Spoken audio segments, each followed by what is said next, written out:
We're here because free speech is under attack. We're here because people are being convinced that socialism works. We're here because people are being judged guilty until proven innocent.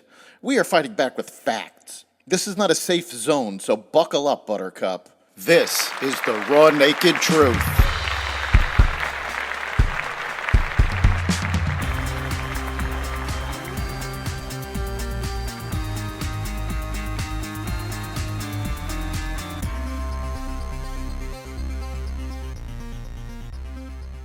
Columbia University president steps down, a major food merger, a shameful anniversary, and more. Welcome to the Raw Naked Truth. I'm your host, Eric Lopkin, and here's the news you need to know. Minouche Shafik resigned Wednesday as Columbia University's president, ending an embattled 13-month term during which her New York City campus was the scene of a series of chaotic and sometimes violent protests by students, faculties, and other pro-Hamas activists. Protests over the Israel-Hamas war began in October and continued through much of the winter at Columbia and many other schools. The protests intensified in April after Shafik testified before Congress. The protests divided the campus, with many Jewish students saying they were fearful to pass by demonstrations.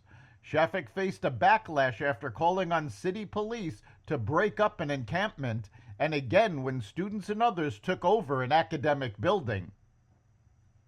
Get ready for M&M flavored Eggos as Mars completes its purchase of Kellanova, best known for Cheez-It crackers, Pop-Tarts, and Pringles. Mars's nearly $30 billion deal for Kellanova would push the company, known for M&Ms and Snickers, into supermarkets' chips and cracker aisles, handing Mars a larger share of a growing global snacks business.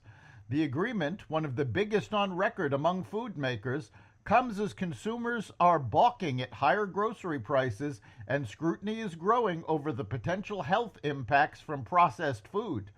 Conditions are ripe for a fresh wave of consolidation as food companies' sales growth slows and their stock market valuations are depressed, according to Wall Street analysts and consultants. Pandemic-era pantry stocking and sharp price increases that continued in the aftermath fueled a sales boom for food companies. That growth has cooled, prompting executives to search for new ways to boost their businesses and cut expenses.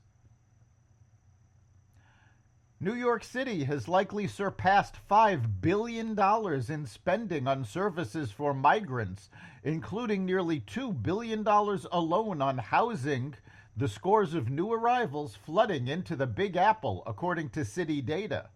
The eye-popping figures listed on the city's online asylum seeker funding tracker shows the city overall spent $4.88 billion combined through fiscal years 2023 and 24.